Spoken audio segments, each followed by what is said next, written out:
Hello, everyone, and welcome to the Progressive Overload Podcast. Have you ever thought about strengthening multiple areas of your life at the same time? Then you've come to the right place. Our goal is to help you identify ways that you might need a progressive overload to break through those plateaus and keep you growing. Hey, what's up, Progressive Overload family? Welcome back to the table. I'm your host, Dustin Moore, here with Adam. Hello. And Joe. Hi. And we are glad that you're here to join us today. We've got some exciting things to talk about, and something that, you know, for the first time, we might have a little bit of disagreement or varying views. Yeah. And that's okay. But before we get started, we want to throw a few things at you. Remember, we have officially started our Facebook community group. So go check out Progressive Overload Podcast Community on Facebook. Join in that group.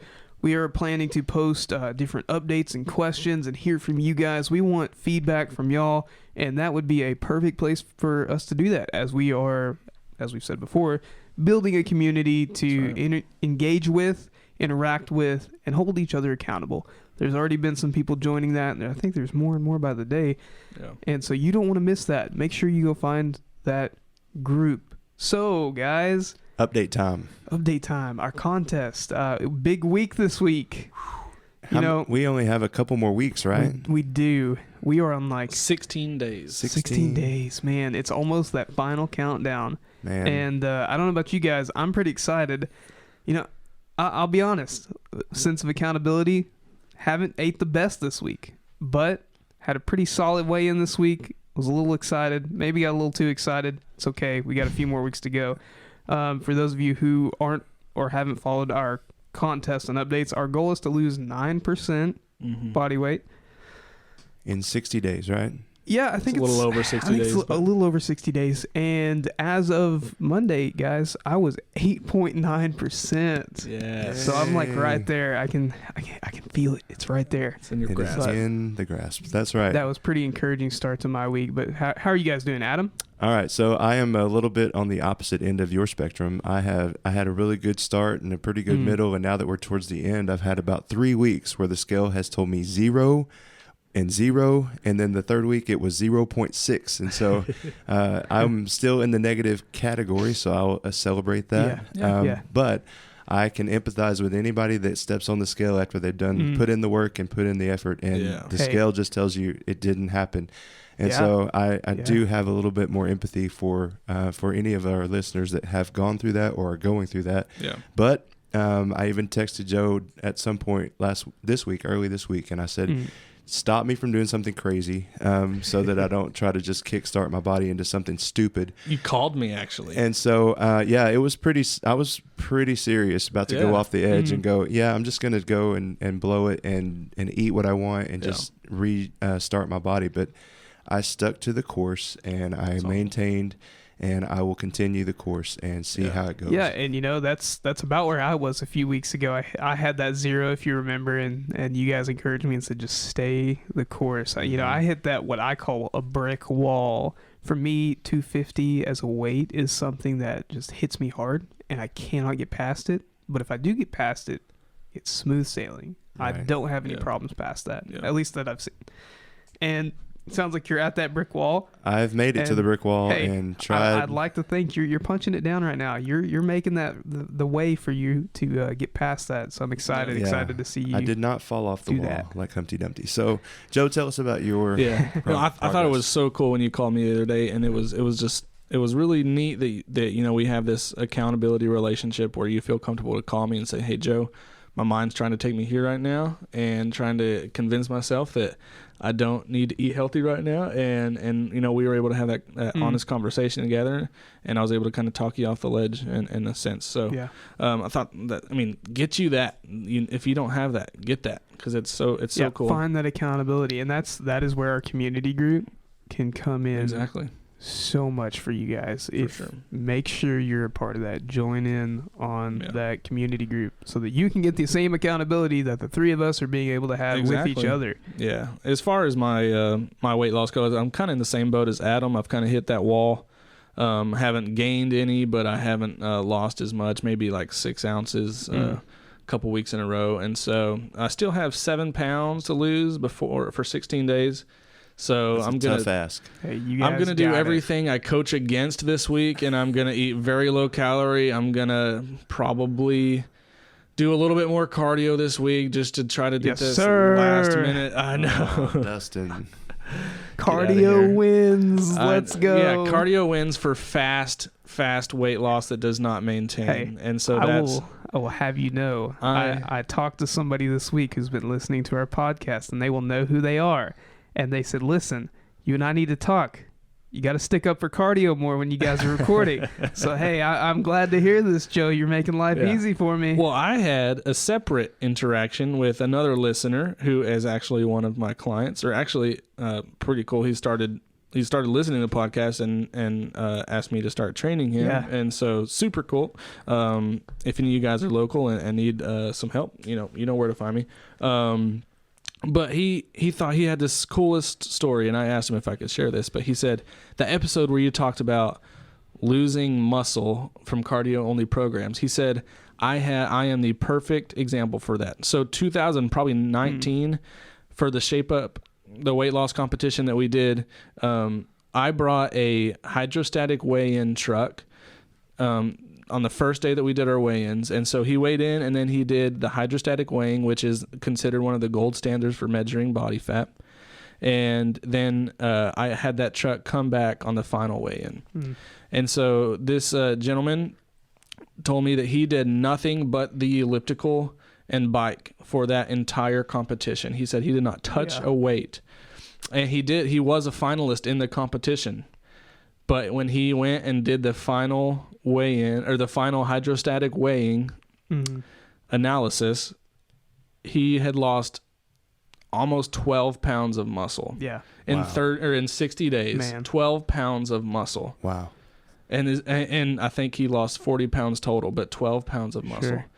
And that's crazy. He was like, what the heck is this? That's not all. I don't want to lose muscle. And so thought that was pretty cool to hear that. Yeah. Absolutely. And correct me if I'm wrong, but it's like we talked about in that episode. That's where that balance comes in of having both, right? Absolutely. And I think that's a balance that we're all still trying to find for ourselves. Yeah. Some of us are on opposite ends of that spectrum. Very true. But Very true. Hey, it's okay. Yeah. So what do you want to talk about today? Oh man, do we have a topic for our listeners here? Supplements. This is something that I am super interested in.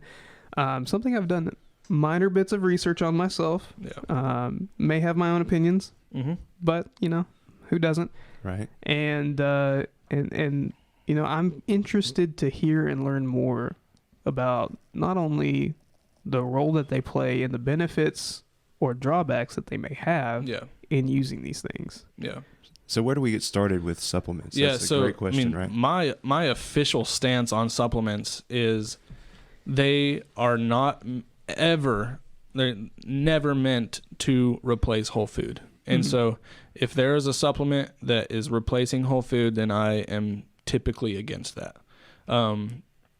But there's this analogy that I like to use whenever I'm talking about health and fitness, and I call it moving the big rocks first.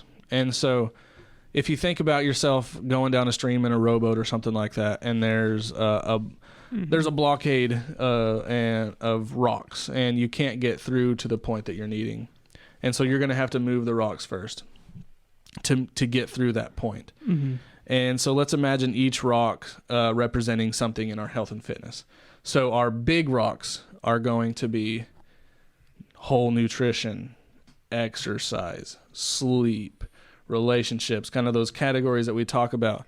And the little tiny little pebbles that you probably don't need to quite worry about before you move the big rocks are things like supplements and fasting and all these little small type of things that people worry about. So if you're going down that stream and all you sit there and worry about is picking apart these little pebbles to get out of your way, those big rocks are still going to be in your way. And so you're not going to get through until you move those big rocks first. And so that's after you move the big rocks of nailing down your whole nutrition, nailing down your exercise routine, nailing down your sleep, your relationships, your spiritual life.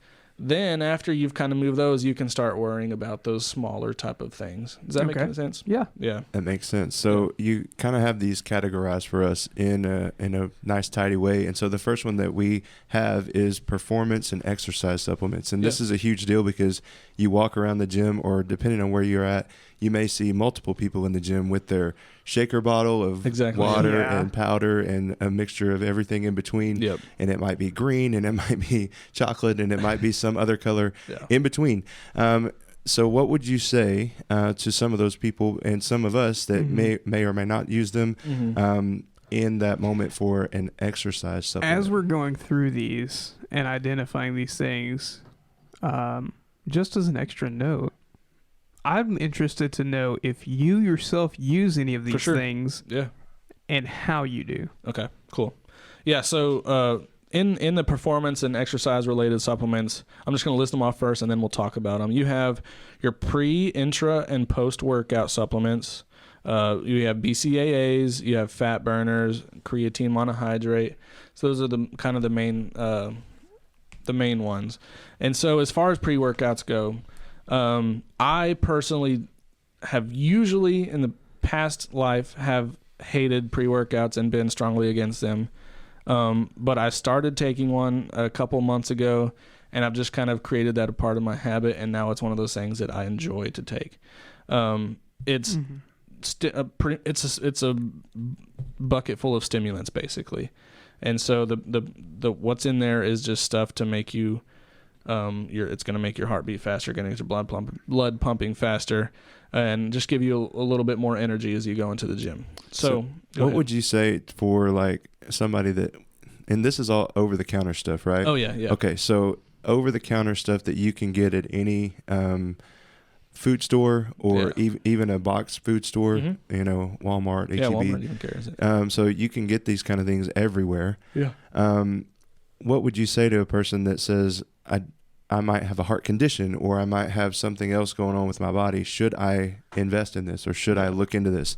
If you're going to talk about stimulants that make your heart beat faster, that may be contraindicated for that person. Absolutely. So what about protein powder? Is that in that first list? So you'll see that one's, we're going to talk about that here in a little bit. Okay, and then good. Nutrition I'm sorry. Supplement. That's okay. So yeah, if you have a condition or pre-existing condition like that, always consult with your physician or your PCP on whether you should, take that or not. But there are stimulant-free pre-workouts that have kind of some of the nitric oxide and other stuff like that, that might still kind of give you some of the benefits of it.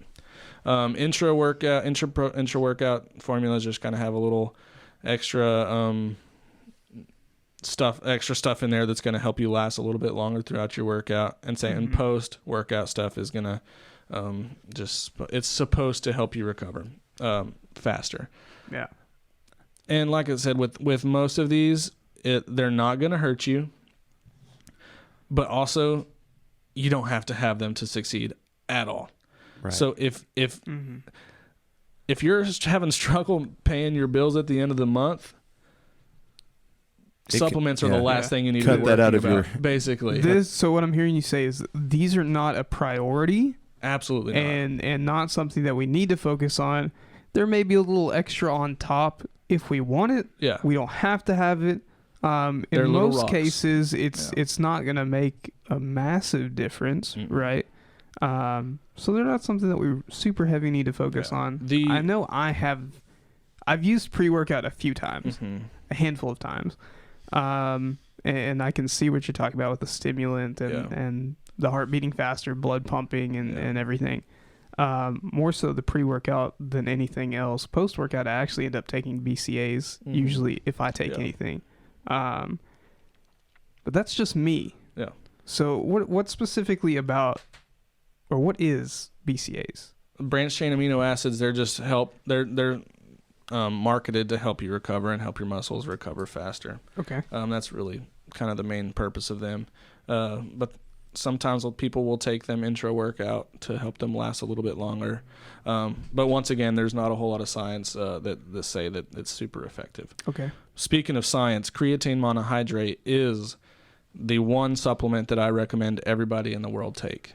This is the longest studied supplement. It has been in the market for decades, and it has been proved over and over again to be beneficial in so many categories of our health. So, we as lifters, creatine is going to help us build strength and muscle faster. So creatine is, if you think of our energy system, it runs off of ATP, which is adenosine triphosphate, has to be paired with a substance called phosphocreatine. And so when we that comes from the creatine monohydrate. If we intake creatine monohydrate, there's going to be more of that readily available for the ATP to cling on to and giving us more energy, and then more chances or more energy throughout your workout, but also during after. But anyways, the health benefits of creatine monohydrate go beyond strength and muscle. They are very, very helpful in helping brain health. There are a lot of new studies that are linking creatine monohydrate to slowing down or lessening the symptoms of dementia and all sorts of stuff like that. So interesting. Definitely recommend that, and it's safe. So there's for side effects. Taking it in regards to or in relation to like a workout or your fitness life, when do you take that? Do you take that pre-workout, intra, post? Like, where do you fit that in? So when you're taking creatine, think of it as like you have a sponge in your body that can store creatine, and it can only soak up so much. So typically, if you're eating red meat in your diet, also you only need like 5 milligrams of creatine a day, and it does not matter when you're taking that. So I'll just throw mine in with my pre-workout in the morning, because if I'm going to drink a nasty powder, might as well just throw the creatine in there while I'm at it. Nasty. Sweet. So I'm going to just disagree for a second. Okay. All right. Because, as a sports medicine guy, and we had athletes all the time that in particular sports use more or less of this kind of stuff, supplements and whatever. They would often ask us, and they finally stopped asking us, and it probably depends on who you talk to and what idea they come from, where they stand on this. Yeah. But our initial thought when we came to creatine with our athletes was, you're probably not drinking enough water to do that. And so is there some amount of water or extra water that you're supposed to go over if you're going to add 5 grams? And that's the key, I think, to probably why we were pushing them away from it, is because college athletes, they get in their mind, well, if a little is good, then a whole lot must be better. Yeah. And so they were loading up on supplements, and it was more than the allotted daily amount. Yeah. The recommended daily allowance for that supplement. So as I hear you talking about that, I get it, and I think that to our listening base, if you're going to do this, if you're going to kind of introduce one of these things to your routine, you kind of want to make sure that you're getting enough extra water or extra whatever it is to help your body compensate for what you're putting into it. Can I? Yeah. Well, that is a good point. That is that was kind of a fear that was talked about in early 2000s and maybe a little bit earlier than that, where a lot of trainers and coaches were afraid that if you were taking creatine, it does make you hold on to water. So I decided I'm going to take creatine out of my nutrition right now, because it does make you hold on to water weight, because it's making your muscle bellies hold on to water more. And so I say I'm not taking that right now because I'm trying to get that out of my body so that I can hit weigh in a few weeks. But as far as health goes, the studies that I have read, for that to create an issue in your body and raise your creatinine levels, it will take 30 to 50 milligrams a day of it to be an issue.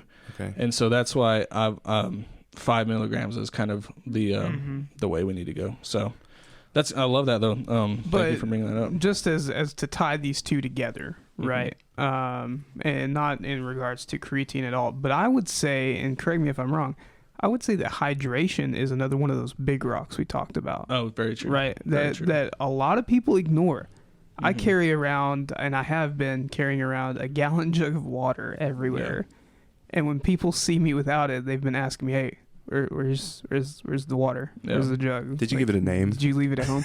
Yeah, life. Life. Life. Okay. Because water is life, right? But for me, like I'm starting to get to a point where my hydration levels are right where it needs to be, because before I was severely dehydrated, and I didn't realize that I was dehydrated. Yeah. I just walked through my day to day and it was what it was. And I'm only now realizing mentally, like, oh, I undershot this so much. Yeah, and I don't want to stay here too much longer because we've got other things to talk about. But one of the things that we can say, and I can say from experience, and actually did my own research on this when I was in college, was an alternative to a post-workout supplement is something like chocolate milk. Oh yeah. Okay. Yeah. That's me. That sounds really good, but don't overdo, and that's the whole point of it. Not a leader. Even elite college athletes that have been on the field for 90 minutes in a soccer match, they get 1 pint when they're done. And that's their recovery drink. Yeah. And so it's not a lot. I'm about that. But it does work. Post-workout. You're replacing sugar, you're replacing carbs, you're replacing all the all the vitamins that come with milk. And so it's just another alternative. Yeah. So this has been the performance and exercise side of supplements. Can you hit us with the more so the health related? Yeah. So in that category, I mean, there's obviously more, but kind of the major ones that you see are multivitamins, digestive enzymes, probiotics, omega-3s, omega-6s, stuff like that. So this is probably the section that I have the least amount of experience looking at. My experience with health related is probably the multivitamin that my mother forced me to take growing up every day, shaped like the Flintstones. So that was my childhood experience. Maybe somebody out there can relate to that. However, that's about the extent. I don't even know what they do. My mom was just like, hey, take this. Yeah. Okay, Mom. Multivitamins are, there's kind of couple different camps out there. In my opinion, if you are eating a well-rounded whole natural food diet that has lots of different colors and lots of different shapes and all that fun stuff, then you probably don't need it. If you're eating McDonald's and Sonic and all this fun stuff for every meal and not getting a whole lot of fruit and veggies in your diet, you're probably missing out on a lot. So you might need a multivitamin, but once again, that's not supposed to take place of those fruit and veggies. Yeah, because when I see these words, I think about the foods that I know that have these things in exactly, there. Right. Because I think about outside of multivitamins, because all foods have vitamins. I think about digestive enzymes and probiotics. I think about yogurt. Yeah. And then I think about omega-3s and I think about fish.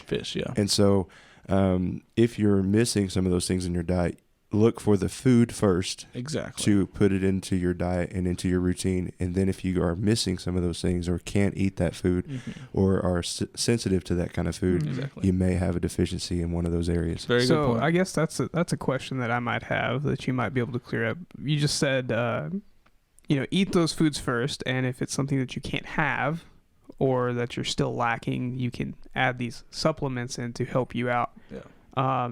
What if I'm, like you said, with the omegas, fish? I know there's some people that can't eat fish. Maybe they're allergic. Right. How does that affect their ability to take something like omega-3s to help get what they need? As an example. Man, I'm not going to speak like I know. Come on, Dr. Joe. I'm actually not sure if somebody has a allergy to fish, if they can take omega-3s or not, now that I'm thinking about it. Usually, if they're allergic to fish, isn't it usually like some sort of iodine allergy or something like that? It's usually related to the fish or the shell, species. It's not related to the vitamin that's omega-3s. Okay. Yeah, that's produced. Okay. Well, Dr. Joe, I'll give you another week to study that, and then I'll bring it back up. Right. I'm not gonna pretend like I don't know something. But yeah, okay. Interesting. So moving on, health related. We have performance and exercise, and our last section that you kind of have these broke down into is nutrition supplements. Yeah. Now, this is probably the category I am most well versed in. Yeah. Let's put your boxing gloves on. Go ahead, Joe. Hit us with your opinion. Okay. Once again, my stance is supplements should never replace whole food, and I think every dietitian in the world will probably back me up on that. Barring any sort of allergy that somebody might have that like we just talked about. Okay. So meal replacement and snack replacement bars. My problem with most of them are usually the company and salesmen. I'm trying to see how I want to talk about this, that I have the problem with, and the way that they're marketing such bars or such shakes. Okay. So that's kind of where I wanted to go with this. Is I wanted to talk about how to look at these companies and see their true colors, basically. Does that make sense? Sure. What do you see those true colors as? So if you can't tell by now, I am passionate about fighting the way mainstream fitness and mainstream nutrition markets towards us. Sure. They come to us out of fear, or they try to sell us out of fear. They try to sell us at our insecurities. And so that's, and fear mongering, basically, and meaningless. I can agree with that, having been targeted words by several of these groups. Yes, yeah. And there's companies out like this everywhere, and I don't want to say any names, and I'm trying to be respectful about them because there is a place for them. But basically, what I wanted to talk about is some red flags that we can look for whenever we're being approached by some of these companies and salespeople that are trying to sell us their shake or their bar or their vitamins or anything like that. Does that make sense? Yeah. Is it fair to say that with these kind of companies and with these kind of marketing strategies, the idea for them as a company is to say, this is no longer a supplement. This is not supplementing your diet anymore. This is becoming your main source of nutrition. Yeah. And that's a problem. That's Absolutely. problematic for especially for what we've just been talking about, because we're saying eat the food first. If you can find it in a vegetable, if you can find it in a meat, if you can find it in a whole food, something that you can get from the grocery store and put in your basket, find it there first. And these companies come along and say, you don't need that, you need this. Exactly. Is that fair? That's exactly. I mean, thank you for, I was having a hard time finding the right words, and so thank you for doing that, because that's it, and so looking at some of the way that they're marketing towards us, so some things that if it sounds too good to be true, it probably is. I think probably the only thing in life that doesn't relate to is Jesus Christ and what he did for us on the cross. If it sounds too good to be true, it probably is. I don't know if that's a bad attitude to have, but I think it is. So claims like, if you lose 60, you'll lose 60 pounds in one day by licking 2 of these pills and stuff like that. I mean, that's obviously crazy, ridiculous, but they're out there. A salt block for a cow. Just or using words like, this is magical, this is life changing. Like if a shake is really life changing, then you've got something really good on your hands there. The melt your fat away, and especially ones that say you don't even have to exercise, or you don't have to worry about eating healthy. Just take this pill. And so those are things that need to look for. If they're marketing towards a specific gender is kind of something that's kind of been disproven. Yes, there are certain deficiencies among women versus men, mainly just iron and magnesium and stuff like that. From the blood loss usually that they're losing in their cycle and stuff like that. But nutrition programs should not be for a female or for male. Another one that I always, if you're reading a label of a supplement, always fear the word proprietary blend.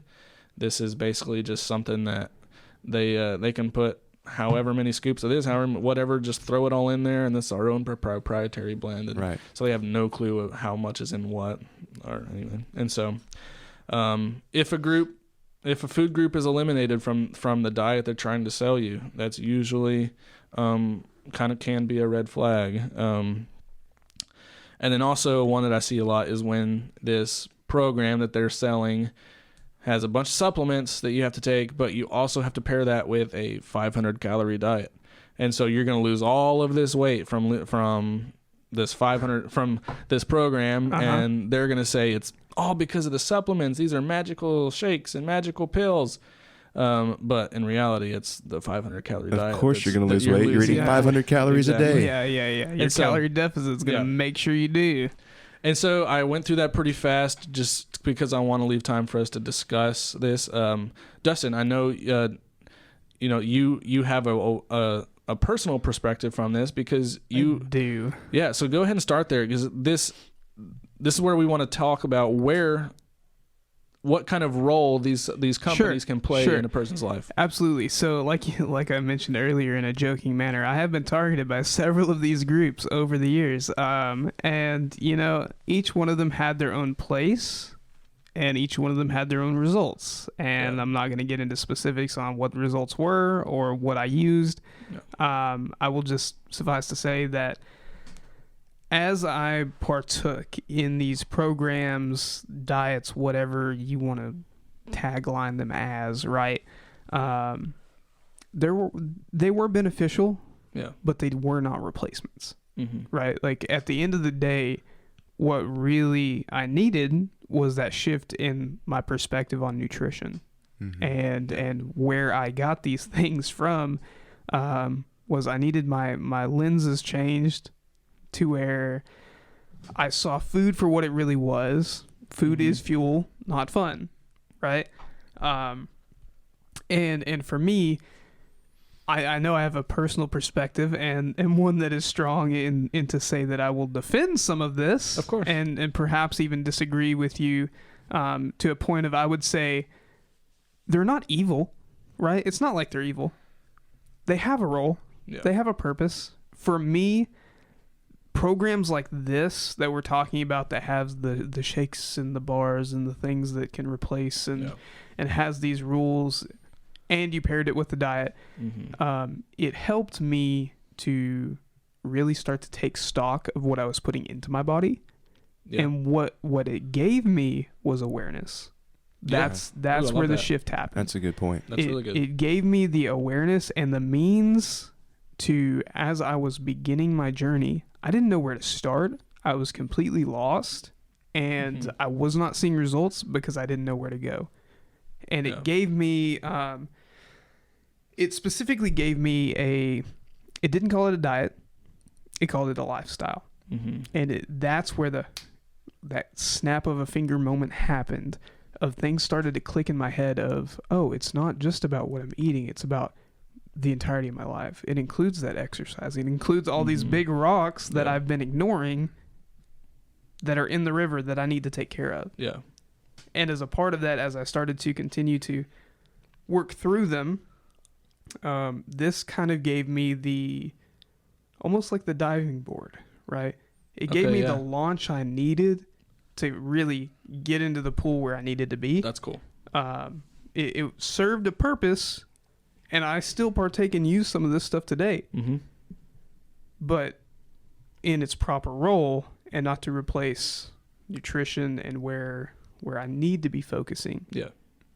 So I love that. It's kind of been a slow, gradual change from I needed all the structure and I needed all the boundaries and I needed all the stuff to get me started. But now I'm kind of, you can take what you like out of it and disregard and put balance into the things that you needed for. It's the concept of training wheels. Yeah. I needed the training wheels at first because I couldn't walk. Sure. Right? Hey, that's cool. And once I got launched, the training wheels fell off and the bike is coasting and I'm fine. Right. Yeah. So for me today, like I was invited to lunch with some people from the church.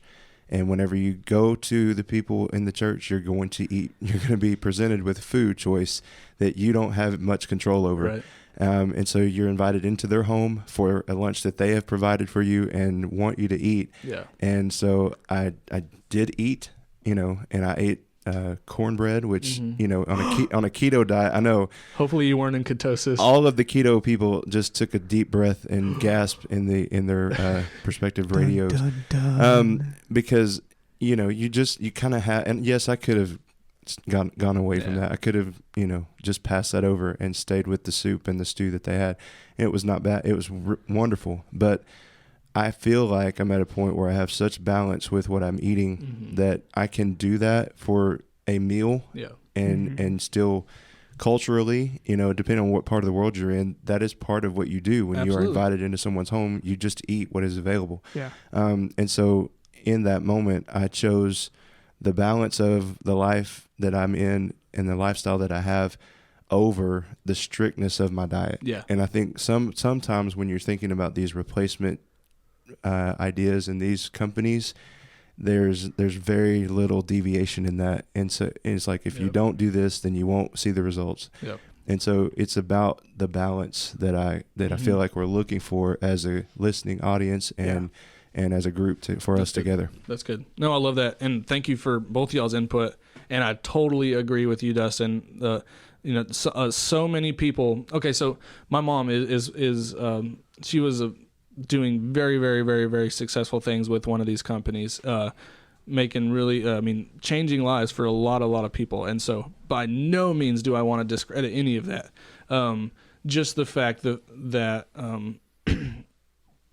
it shouldn't replace the whole natural food. Sure. That's really my stance on it all, and also how they're marketing those kinds of things.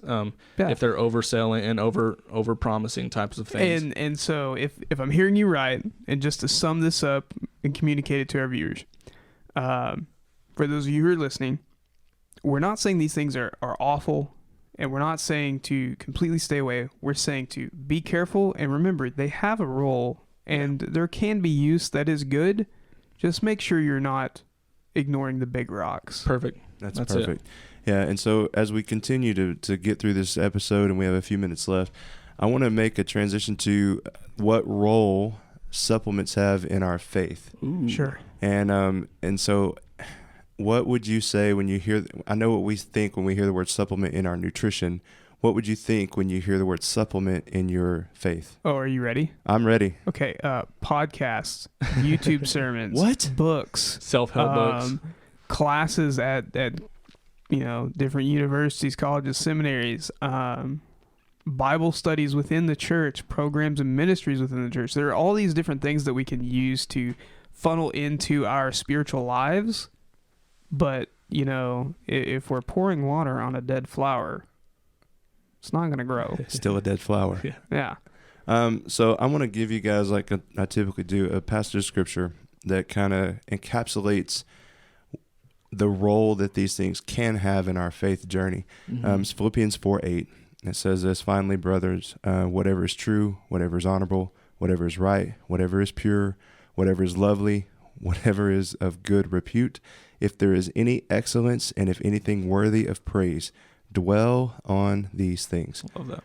And so you have a whole list of things that you can pick from out of that list to dwell on.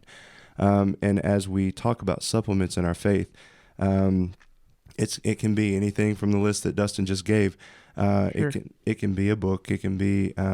But I want you to think about it in this way: how many times have we gone to a book or a supplement for information that we did not once have?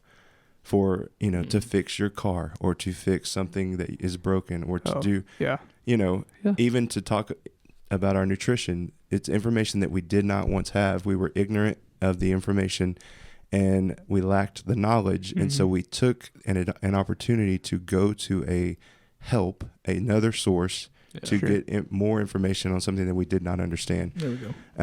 And I feel like that is the role that all of these kind of things play in our spiritual journey, because I've read plenty of books that were not the Bible and gleaned lots of information out of them, but then I always have to run it back through the filter of Scripture. Yeah, absolutely. That's very good. This is applicable to me because YouTube is the modern day person's best friend. And can I just say, having to YouTube how to take out and put in contacts was an adventure, right? For those of you who can't physically see me in the room, I recently got contacts, and I'm starting to try and adjust to that transition. It's been an interesting journey because I don't like other people being near my eyes, but apparently I'm okay with it myself. So... But having to YouTube and figure out, the help of how to put those in, how to take them out, the information of taking care of them and managing them properly, that was information I didn't have, I lacked, that I sought out and found, and had to apply to an extent. But one thing I want to make sure to emphasize here is I also had to filter that information. Mm-hmm. I had to run it through what worked for me. Right. And I had to run it through what I needed and what was truth. And when we're talking about this subject in context of books and sermons and videos and all of these other, extra biblical things that we're trying to apply into our spiritual lives, we have to be careful what we're putting in. We have to be able to filter them through the real thing, Scripture. Right, because clearly there's things in Scripture that we're to stay away from. And so you want to make sure when you're getting extra biblical help, extracurricular help that's not the Bible, that it is actually something that honors God. And Jesus was a really good example of this because he actually taught in parables. Yeah. And so it would be like the modern day version of a supplement for their faith. And so as they could not understand something, he would take it and break it down to them in a story or some kind of something that they could understand in their day and in their time. And we can see self-help books and other things that there's plenty of authors out there with lots of good information that share wonderful truth. Yeah. But then you take that and you put it back into the context of Scripture, like we've been saying. That's good. Absolutely. And I think that goes perfectly in line with our theme and what we've been talking about with supplements in regards to nutrition, because like we talked about earlier, those supplements have their role. Some of them are more helpful than others. Yeah. Some of them we need to realize, man, I really don't need that. And that doesn't need to have a role in my spiritual life. But at the same time, they are helps. And I think that's what we're trying to communicate, is the fact that at the end of the day, those helps are wonderful and we love them and we hold on to them and we're going to continue to use them. But we need to make sure that the first thing that we go to and the first thing that we take care of, the big rock in this river, is Scripture. We have to take care of the foundation, because I see it as like a building of Legos, right? I'm a youth pastor. I love illustrations. Okay. I see it as Legos, where these extra bits of information can continue to be built up and form a structure that represents our faith, our spiritual journey, our spiritual lives. And some of those things are bits of information we take in, like the supplements we're talking about. Some of those are things that we take part in, being related to the church itself. But that Lego building is going to not stand up if it's built on quicksand. That's true. It has to have a firm foundation for it to be level and set firmly for it to be built and last. Yeah. All right. That's perfect. Justin, be honest. Do you still play with Legos? No. Okay, good. I mean, it's not bad if you did. I was just joking. Do you? No, but I can't wait till my daughter gets to that age where she can start like building things, because I totally will. I can't wait. I can see it like 6 months from now. He's gonna go to Lauren and be like, we need Legos. I saw this giant Death Star Lego set from Star Wars, and I really think as a family we can do this together. Stick with Lincoln Logs. It's easier. Right. All right. Anything else? Not on the topic, but I've had many requests this week to walk everybody through the process of going to our podcast page and how to follow, download, all of that fun stuff. So for you folks who might have a little gray on your head, hey, not it. I'm just joking. That was mean, but But anyways, open, if you're listening on the Apple Podcast on an iPhone, go to the Apple Podcast page. If you do not have that, go to the App Store, download it. Most iPhones come with it downloaded already, but you might have deleted it when you first got your iPhone. Go to there, search for Progressive Overload Podcast, and you'll see our big white emblem logo there with the cross on it. Click on it, and then there will be a plus button on the top of the Apple Podcast. That's how you follow our podcast. And then after you click that plus button, you will get a notification every single time that we upload an episode. And then if you one person says that they were driving and they kept losing cell phone service, you can click the button on that podcast and download that specific episode so that you can save the episode and download it to your phone so that you can listen to it whether you have service or not. The process is for Spotify is pretty much the exact same if you have a Spotify account. That's how I listen to my podcast. Pretty much same thing. You go to our page, click follow, and then you can click a download button so that you can listen to it there. Absolutely. And so, guys, as we are wrapping up, just a few other things to take care of. As Joe mentioned, make sure that you go and follow, subscribe, react to those platforms where we actually post these episodes to make sure that you stay informed. Make sure, if that was a pro tip, Joe, I liked how you said that. If you need to, download the episode so that you don't have to worry about losing service halfway through and missing part of the episode. But a few of the biggest ways that you guys can help us, we've had several people that have wanted to invest into what we're doing and be part. And this is the biggest way that you can. Be present and interact. Go and leave a review on either of the podcast platforms that we use. Rate. Be honest. We're not asking you to lie, right? Be honest about what you think. Give some feedback. And then if you see anything on social media, share, like, comment. The more you interact with those posts, the more people those posts get put in front of, and the more people will find the podcast. That's right. So help us out and help others to lean in and join the family. Cool. That's it. So let's finish up today. I'm going to give you a quick rundown of what we've just talked about. We went through a list of supplements for our nutrition. We went through performance and exercise supplements. We went through health-related supplements, and we went through nutritional supplements as well. And we want to make sure that you understand that those things have their place, but remember, at the end of the day, they are supplemental. They do not take the place of whole food that you can pick up at the store. So make sure that you adjust your grocery list accordingly and look for those vitamins and minerals and extra things in your food. Then we finished by talking about how supplements in our spiritual lives, they play a part and they have their role as well. And we can use them to find fantastic truth and figure out how other people apply God's truth. But we always want to take those things and filter them back through the actual Word of God and Scripture. And so if you have any questions about that, feel free to hit us up with a comment. We'd love to hear what you're talking about, what you're reading. Any of that would make a huge difference for us.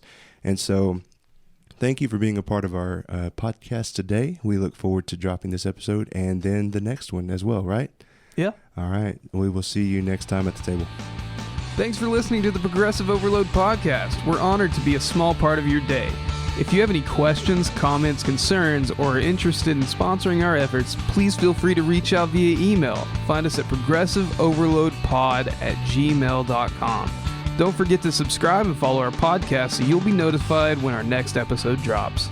And as always, you can help us reach the masses by sharing our podcast with your friends and family. And then check us out on Facebook and Instagram to follow our own personal journeys and get an inside look on our day-to-day lives. Thanks again, and we'll see you soon.